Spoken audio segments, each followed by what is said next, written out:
This evening, what Laura and I thought we would do is really just kind of have a conversation about this exhibition, about how it came together, and give you a little bit of a taste of what it's like behind the scenes in forming these exhibitions, and maybe a little taste of what it's been like working with the artist, with the artist's team.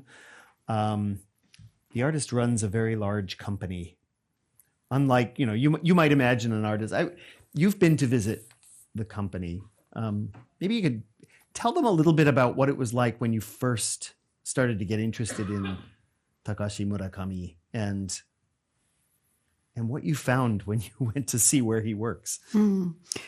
Well, I first became interested in his work about 20 years ago when I saw a painting called 727. How many people here have seen this show already?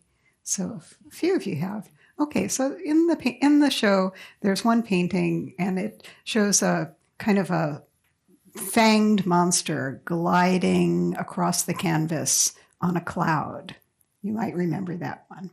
So that painting's called 727, and it was painted in 1996. So about 20 years ago, a little more, I became aware of that painting. It caught my interest because the cloud is like an embedded reference to a 12th century Japanese painting. And I was very interested in those old paintings at that time, and still am.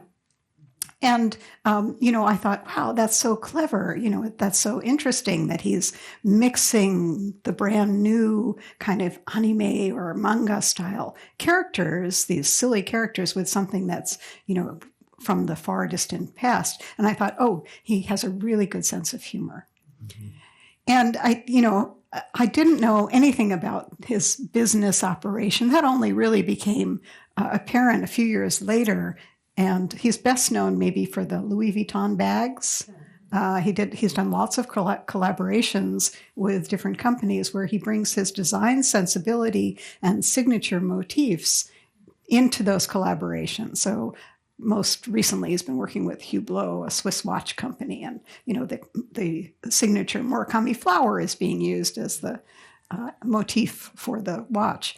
So, at any rate, as time went on and we became involved in hosting this exhibition, I knew that he really had a much bigger reputation. He does a lot of different things. He's a gallerist. He's a collector himself. He's a curator of exhibitions. He is a maker of lots of little goodies. They call them goodies that span the range from like keychains all the way up to very expensive prints and his fine art as well. And he decided very early on that he wanted to provide art that was accessible for every level of society. So everybody can own a Murakami if they want to. And that was important to him.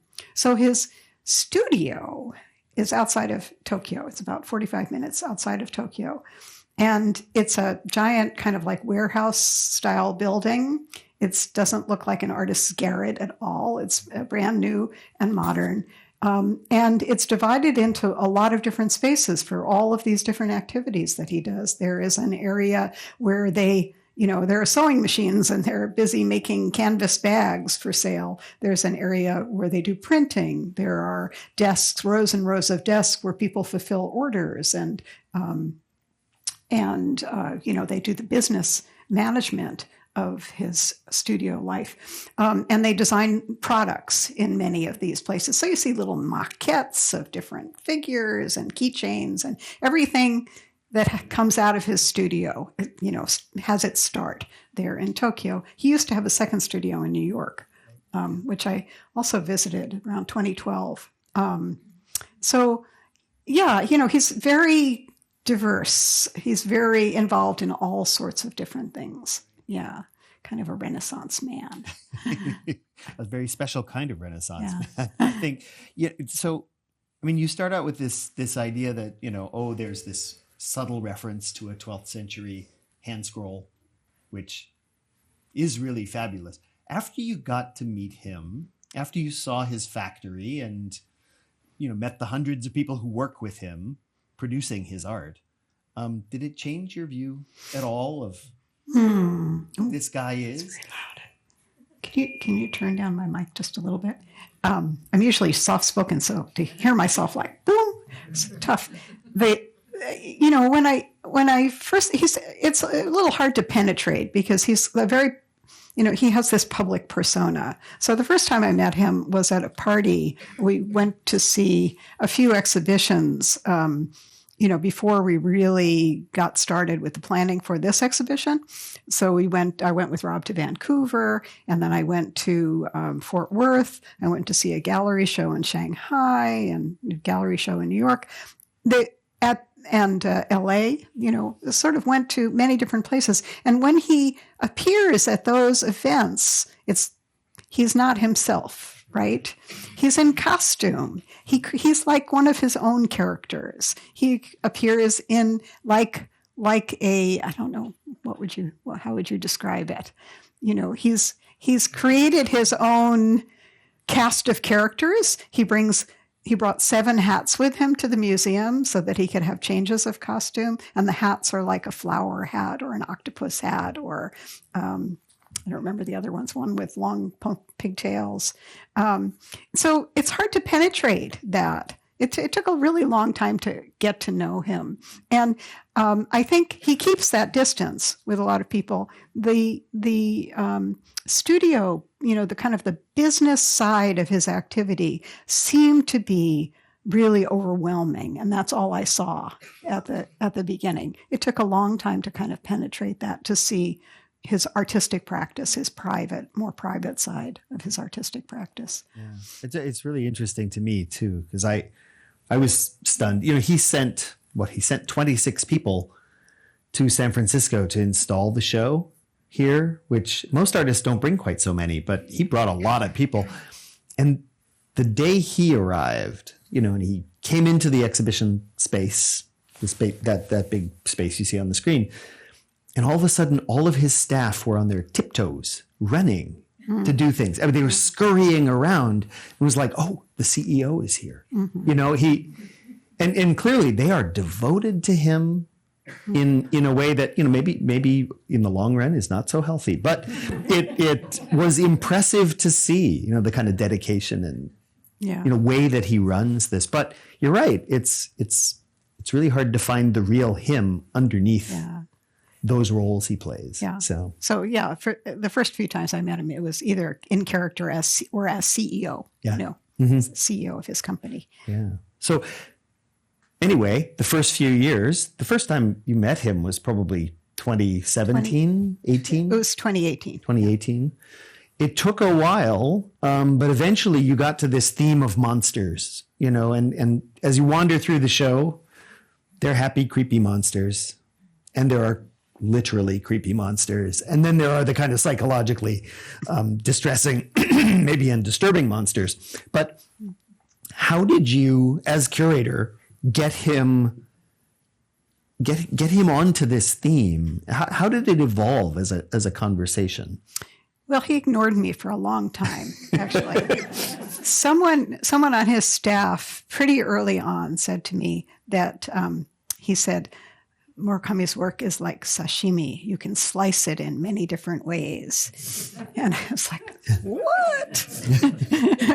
What does that mean? And I finally figured out, there are different approaches you can take. And all the shows that I had seen up to that point have been retrospectives. And I didn't want to do a retrospective, partly because I'm an art historian of older art.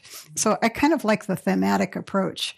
And I thought monster sashimi would be a good choice. Monsters, everybody likes monsters, first of all. So it's got a public appeal. And I wanted a lot of people to come to see the show because I feel like people haven't seen his paintings firsthand. A lot of people are familiar with the little tchotchkes, and they might know him as a record cover designer, or an album. Album covers. I don't know what they're called anymore now that it's all digital. But the real work is so different, and it doesn't come across that well in digital form. You really have to see it firsthand. Mm-hmm. So I thought monsters would be something that would draw a lot of people in, but it's also a through line throughout his work over the decades. So, he's been really on the scene since 1992, and the monsters appeared pretty early on in the 1990s and have been consistent. And he writes a lot. He wrote there, you might have seen there's a quote among these slides that says something about how monsters have been on my mind since I was a young child or since the age of 8. And I think that that's true. He was very moved by a painting of Saturn and his devouring his son by Goya that he saw as a child. And he really, he took that to heart and, kept drawing monsters. So I wanted to take that through line and then also put it together with this idea that it hasn't come out so much in the exhibition, but early on, there was in his writing also, he was talking about otaku. Do anybody know what otaku are? Ryan's shaking his head. Good. Otaku are the fans of anime and manga, the people sort of obsessed with anime, the animated films in Japan, and manga, the cartoons or comics.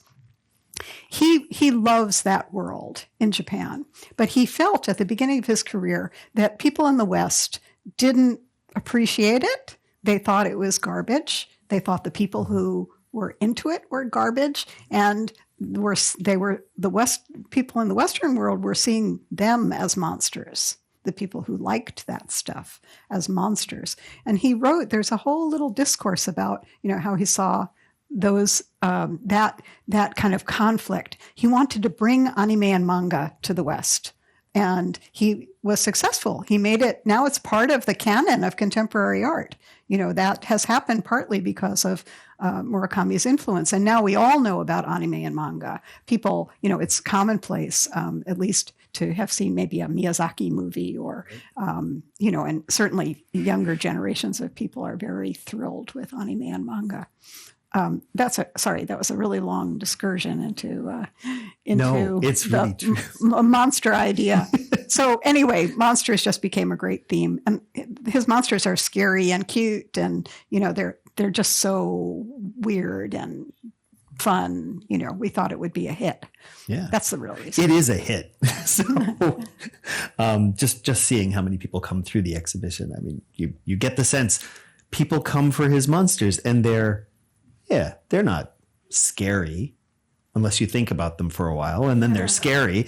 And they're, they lure you in. I think, a lot of what I love about his work is the way in which it subtly combines images from history, combines images from the modern moment, and his techniques, of course, are all techniques that we know from, other contemporary artists. But he very, I think, deftly lures you and then surprises you. And that's what great art should do. But so, you started meeting with him. You saw these various shows. When do you think your personal relationship with him kind of got to the place where you could actually create an exhibition? I mean, I remember you coming to my office a few times and saying, this isn't going so well. I don't think he wants to do a show with us. But it changed. Yeah. I never felt that he didn't want to do it, but he wasn't really engaged. And so he did kind of ignore the monster thing. Mm-hmm. And then there was a point, I think, during the pandemic when we kind of turned a corner, because one of the things we had asked him to do was to record an interview with us, because I couldn't be there with him to do, kind of this kind of conversation. I sent him lots of questions, and he recorded his answers on video. So we have 2 sets of footage, one from 2020 and one from 2 years later, toward the end of the pandemic. And somehow that process of, asking the questions and then hearing his answers and asking more questions and following up, I think started to work. And also the other thing, I had visited him a couple of times before the pandemic, but the thing that made a difference was that I was seeing sketches that he was making in the studio when he's all alone during COVID. He's really like this giant studio, and he's just all alone in his studio, and he's making sketches of monsters.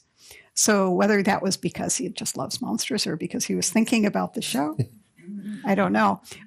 And so I would put them on my object list and then send the object list to the studio and say, we really want these in the show. Turn them into a painting. And I kept doing that over and over and over. I was very persistent. And I think that really was a turning point, and it became more of a collaboration from that point on. Yeah. Well, and it really, it became, by the end, a true collaboration in the sense that, he came to our museum. He spent his time standing in the gallery space saying, this has got to move just a little bit that way. Just 2 millimeters to the left. And that one has to go over there on a different wall. So, he really took ownership of that physical space in a way that I'm not sure I've ever seen any other collaborator or artist do in our space. And it was wonderful. I mean, it was a great experience to have because it felt to me as though you had really achieved that kind of, deep understanding of what each of you was trying to do. And he was completely bought in to the outcome. He continues to be in touch with us. He writes every few days to ask how many people have come to see the show, how much product is sold in the store. This is the CEO talking. And then to talk about other things he wants to do with us. So the collaboration continues, which I think is also a really nice, it's a great outcome for an exhibition. But, I wanted to kind of take us in the direction of, what was I going to take us to think about?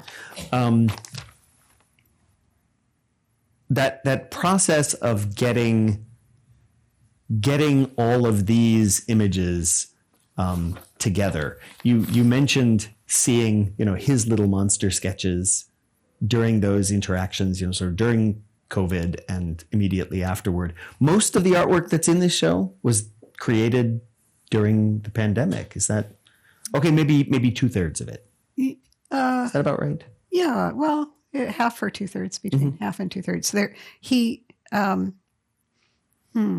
one of the problems that actually now you're reminding me, one of the problems that came up in the pandemic was that we wanted to have new works in the show, but there weren't any new works, and there weren't any new works being produced in the studio. So I was getting sort of panicky, like, what are we going to show? We have these works from the past 5 years. What's the rest of it going to be like? And he did produce an awful lot of new work for the show. So all of the NFT paintings, he got really into NFTs during the pandemic and decided they were going to save the world. And he collaborated on two different sets of NFTs, which are digital art that exists only in digital form. So because he's a very much a pessimist, he made physical kind of reproductions of the NFTs, which he said were, even if NFTs go away and no one ever hears about them again, there will still be these paintings to record the moment. He really likes to record what's going on at any given time. He's commenting on how, what direction society is going in often. Yeah. Well, even to the point of part of the show brings together some of his process sketches for the unfamiliar people paintings. And I was fascinated to see he numbers each one of his sketches. He writes comments to his studio staff, and then he puts the date and the time when he made the sketch. So he's really recording. It's almost like a diary entry where he's talking about what's going on in society and what's going on in his life at the very moment when he's making his art. One of my unfortunate interview questions was, if you had a time capsule right now, what would you put into it? And he came back with, everything I do is a time capsule. And my Instagram is the main time capsule. So. There's nothing monsterized about his ego in that, is there? So the sketches, he like many artists, I think they keep a very careful archive of their work. Sure. one of the things that happened when I went to the studio was each time I went, he would talk about young people and how he wanted young people to come and see this exhibition and how important he thought it was to encourage young artists to create. So that's a really big deal for him.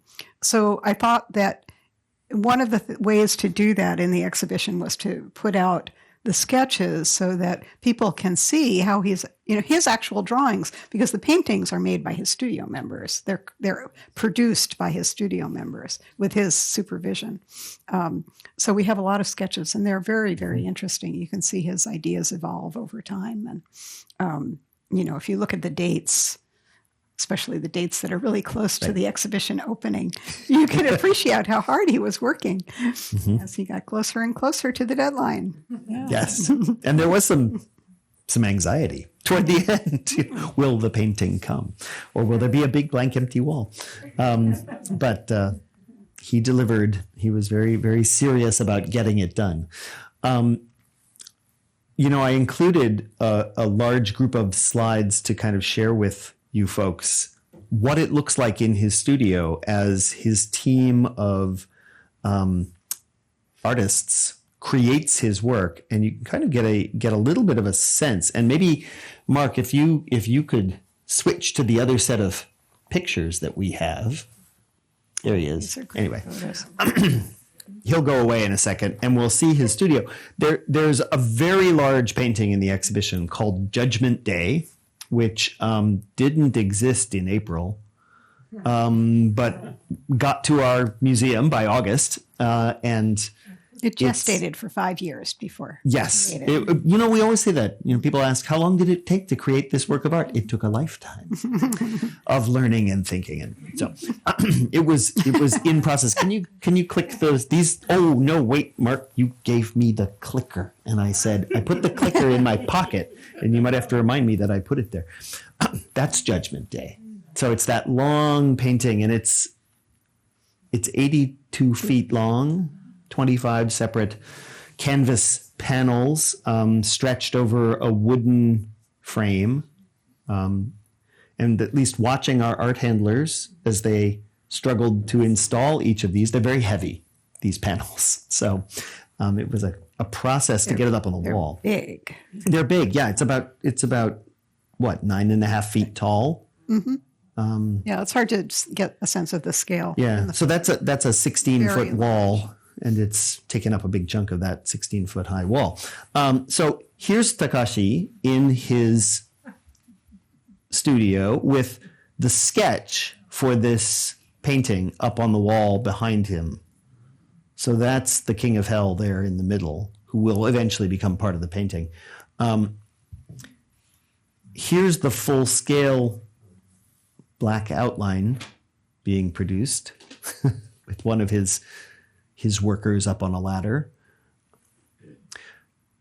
And then here's the beginning of his process, Takashi's process of putting color on his drawing. Might want to stop and explain that a little bit. Why don't you go right ahead? How exactly does he do this?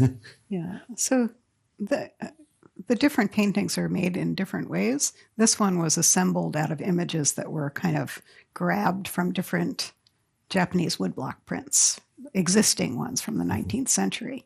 And they're all kind of assembled together into one giant composition.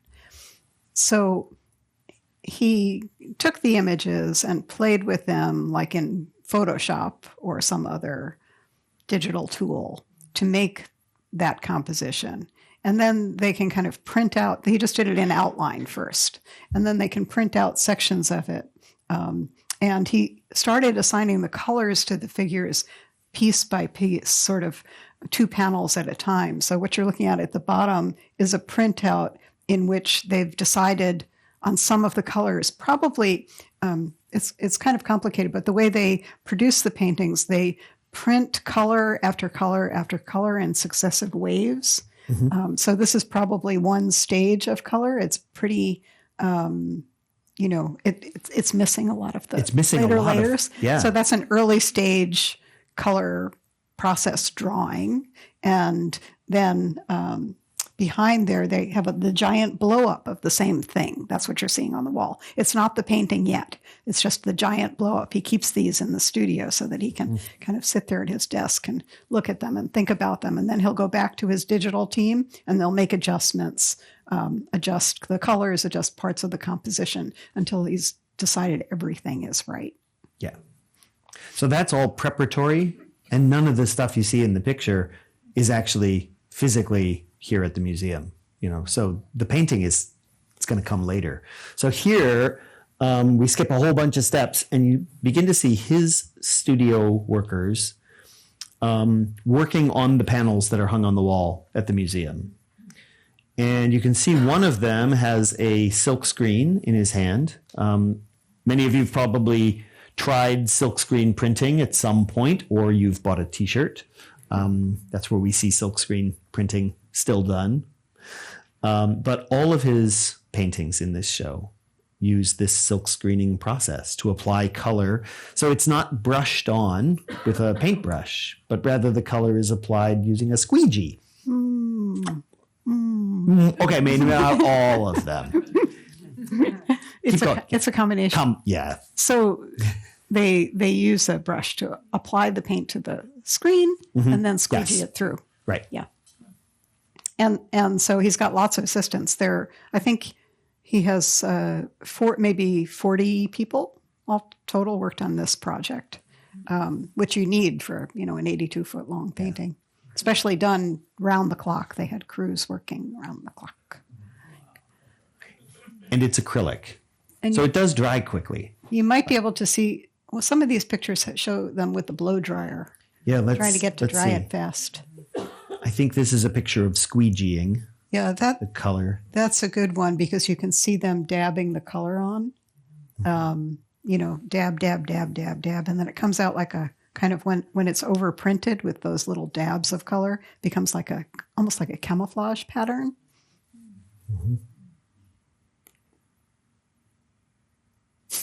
That's nice. Yes, I really like this.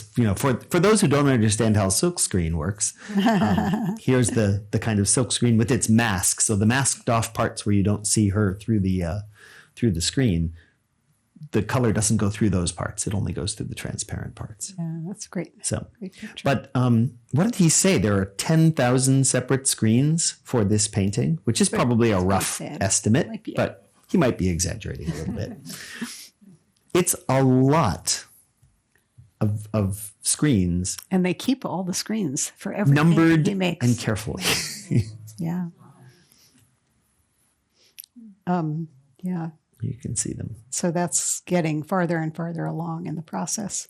But they keep adding more screens and more color in many, many layers. So one pro tip, if you go to the exhibition, stand, not necessarily for this painting, but some of the other paintings that are super shiny and look flat, stand at an angle to them and see if you can find a spot where there's raking light, and you'll be able to actually see the layers of paint. And it's much more impressive then, because then you can see how very small areas of color might be from one, overprinting. I think it's really, interesting that he's grabbed onto this technique. It's a technique that, we know from Andy Warhol, of course, who was a master of silkscreen printmaking. But it's one that's been picked up by a number of contemporary artists. And did he ever talk about why this process? Or do you think it has any meaning for him?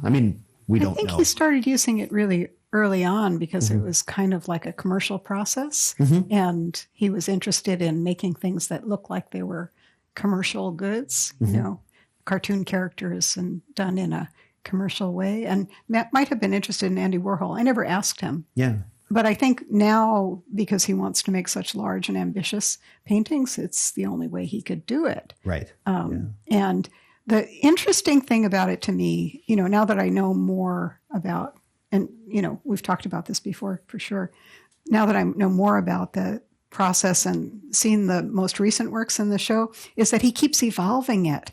He is he never stops thinking about new ways he can use that process and push that process and combine it with different techniques. So now there are 4 paintings toward the end of the show where he combines the very flat, smooth, glossy printing with textured printing, right side by side, where you can see the threads of the canvas. And he's always evolving and kind of always trying new things. He's really curious about process, and I think he's automated it a lot now. Figured out ways to use technology to speed things up.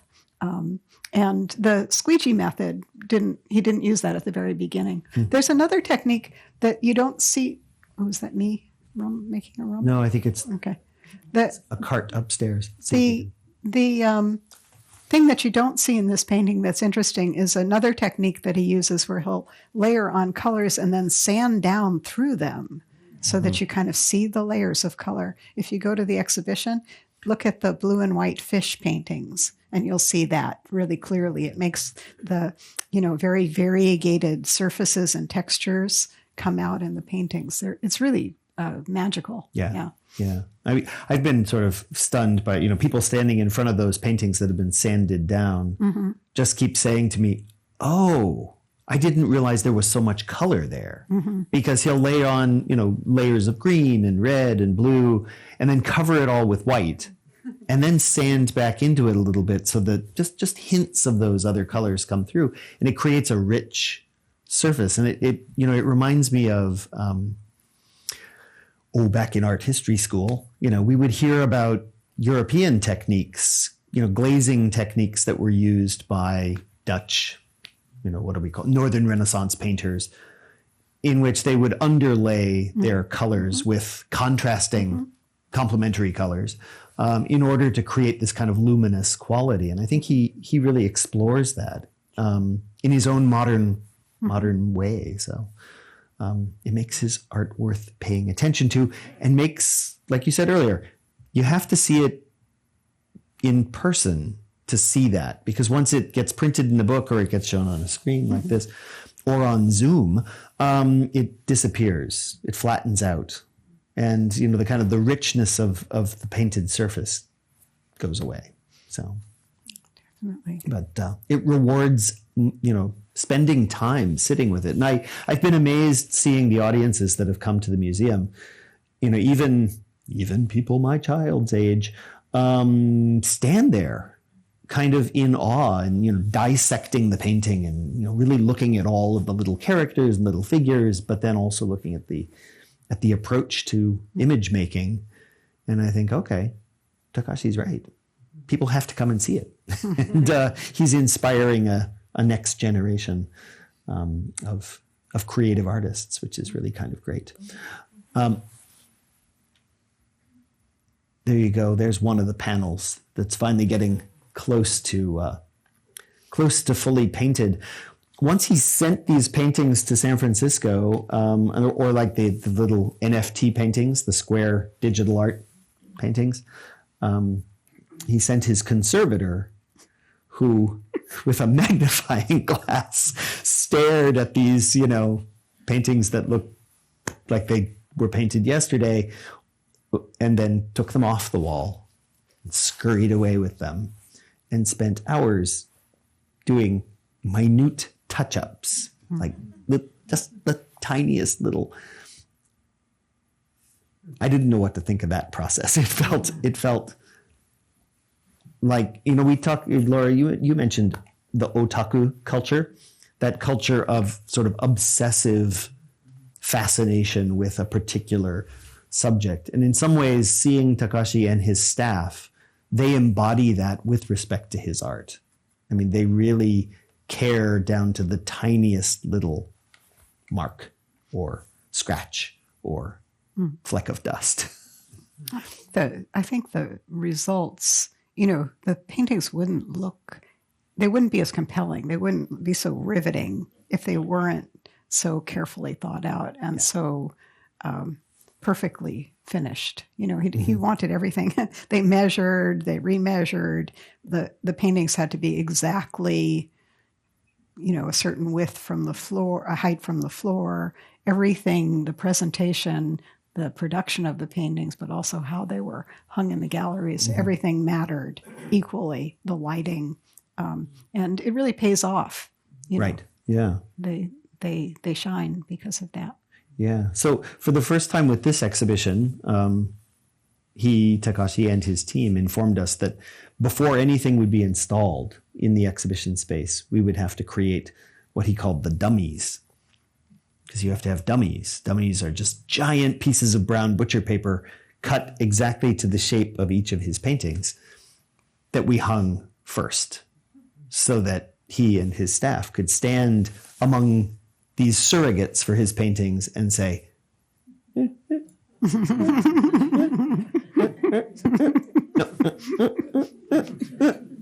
and it was several days of nudging, tiny moves, 2 centimeters to the right. Yes. Yeah. And the labels and the wall panels too had to be just right. Everything was precise. Yeah, you're reminding me. That was intense. It was That was really. We all have a little PTSD from this exhibition and the process of getting it here. But now it's here. And it's doing what it's supposed to do. One thing I wanted to kind of get us to think about a little bit is this show is going to run for another 2 months. It runs until the middle of February. So you have lots of time to go and see it over and over again to be inspired. But what's going to be next for him? I mean, he's kind of hinted at us, and certainly we know his staff, and they've kind of given us some ideas, but where's he going? Where do you think he's going with his work? Well, he has had a hard time getting the same degree of recognition within Japan that he has outside. So I think maybe the next phase is attaining the stature of a kind of a senior artist within Japan. His next show is opening on February 2nd. He's currently making paintings for that one. And it's at the Kyocera Museum in Kyoto.